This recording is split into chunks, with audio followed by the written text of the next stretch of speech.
Hi, I'm Trasia, owner at Trasia Beauty in Sonoma County, California. We're a permanent makeup studio and education center, and I wanted to talk to you today about how to pick the best trainer for you when you're first entering the industry. I'm going to be focusing on brows because that's largely how people enter this industry. It's a huge industry that's continually growing with tons of trainers everywhere, so it can be really difficult to know where to start. I wanted to give you a quick checklist that's going to get you on the right path.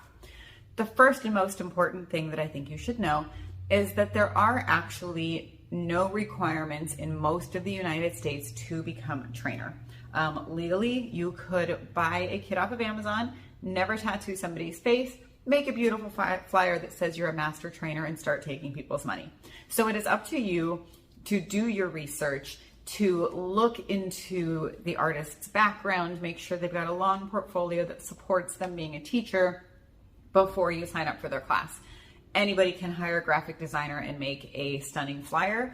There is a lot of education there's a lot of money in education, especially in large group classes. So you want to make sure that somebody's not just in it to take your cash and not setting you up for failure.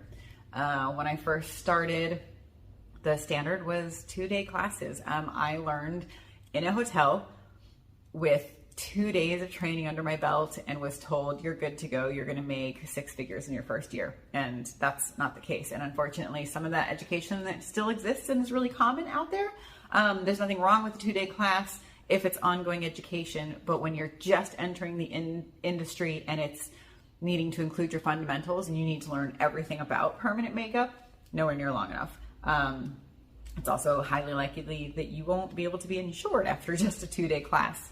And then you're going to have to go spend more money right off the bat when you thought you were ready to start working. So do your research, make sure your trainer is actually qualified to do training and that they've got a couple years under their belt. You don't want them to be super fresh, even if they're great right off the bat. You want them to see their years down the row, work coming back in and making sure that work still looks good. So no requirements, it's on you, do your research. The second most important thing is to understand the terminology of permanent makeup so that you know you're signing up for the class that you want to take. Microblading is the buzzword, right? Microblading is huge. Everyone wants microblading. But what I'm finding is that when my clients come to me and they tell me, I want microblading, what they really want is the brow that suits them and their way that they're used to seeing their own face, right? So that might be a hair stroke brow. That might be a combo brow. It might just be a full powder brow. What they're just telling you is that they want beautiful eyebrows.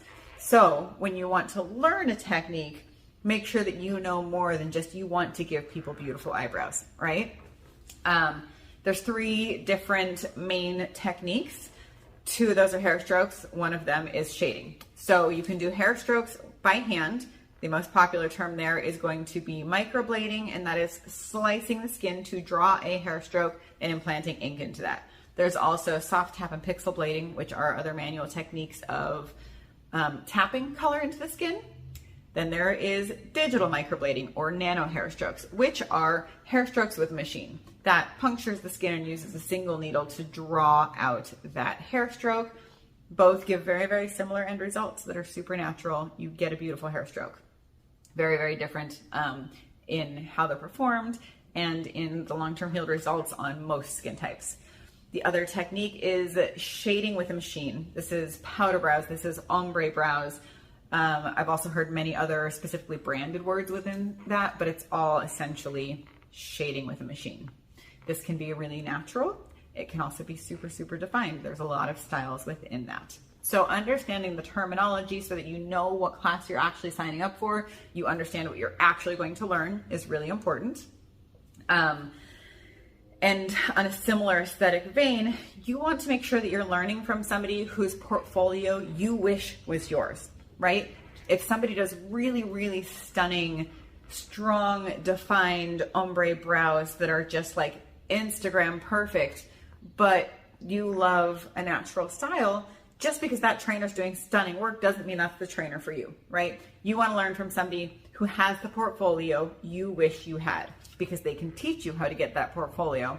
Somebody that's doing a really, really strong style isn't going to teach you in that class how to get a really natural style. My preference is to learn multiple styles in your brow fundamentals class so that you have some options for your clients. But if you're just going to pick one, make sure it's the one you actually want to be learning. Next step is how the class functions. It's really important that your first class that introduces you to permanent makeup and introduces you to any technique is in person. There has been a huge boom in online education, and it can be a fantastic thing as ongoing education. Online education opens the door to educators from across the world that are stunning at what they do, and that's great for continued education because everyone should always have continued education. But when you are first learning a technique, and especially first entering the industry, you need to be hands-on. You need to have small class sizes so that your teacher can give you one-on-one information, one-on-one feedback, one-on-one instruction.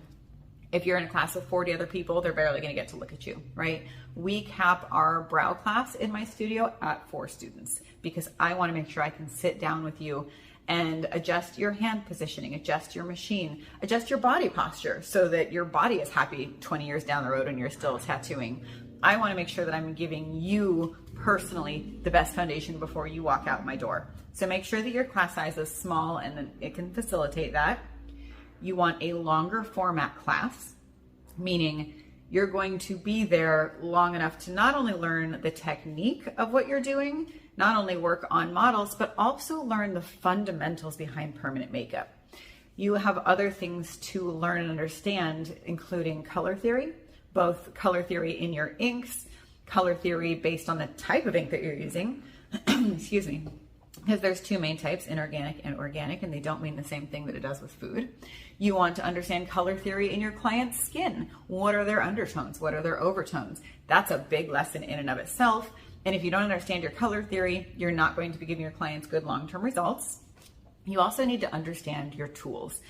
There are a whole bunch of differences in needles, in needle configurations, and the types of movements your hands can do with each needle, and in your machines. They have different cam strokes, different speeds that you're going to set your power supplies to. You need to know how to utilize the tool that you have in your hand to your client's desired end result. And you also need to know how to pick different tools based on your client's skin and based on their visual end result. So you need a class that's going to cover all of those bases for you, and it's a lot of education. You also need to understand how skin works. Where are you tattooing into the skin? Like, what's our goal for how deep you're going into the skin? Because it's not going to be a number. It's going to be based on how thick the skin is, the health of the client's skin, if it's sun damaged, if it's scarred. All of these things are factors that you need to understand. You also need to understand the healing cycle of skin. What does your client go through in the healing process? What can you expect to see as the skin changes in the healing process? And then how do you set them up at the touch-up to perfect that work and really give them what they want and refine everything that you've done? So there's a whole bunch of factors that go into it. Our intro brow class is 4 weekends to get the fundamentals and get everything down. And then I actually have you come back at the 8-week mark from your first model and you do your first round of touch-ups with me so that we're really finishing your first couple clients together and you have that full, well-rounded knowledge. In the class itself, the last thing you want to pay attention for is how many models you're going to get to work on and if you will get hands-on models.